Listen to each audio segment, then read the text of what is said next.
हमारा रविरा स्टार का चैनल के सब्सक्राइब और लाइक और शेयर करना ना भूले। Contact number 91 36 53 46 54।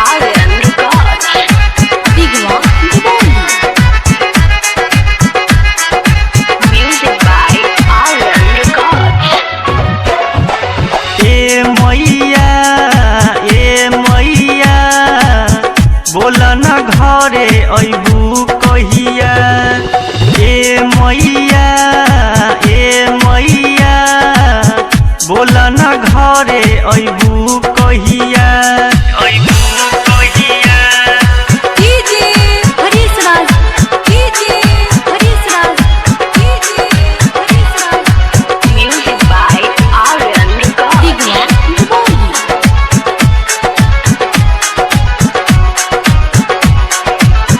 कदन कृपा हम पे बानी लाचार रोई रोई करे बेटा तोहरे पुकार।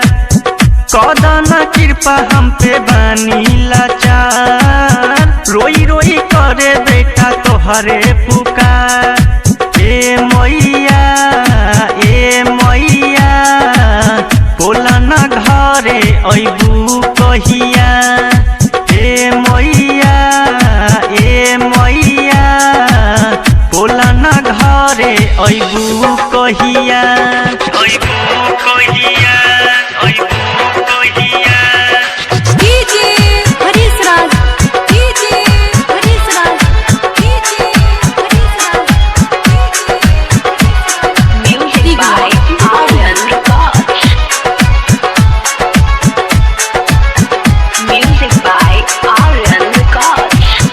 बेटा पुकारे रवि आजा न घरे दर्शन न देबू त खाइब जहरे।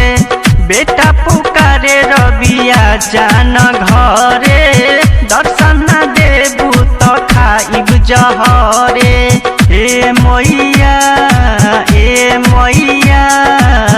बोला न घरे अबू कहिया ए मैया बोला न घरे अबू कहिया माई बेचल बाने चल सदा उहे जगहिया हमन के गा उहे जगहिया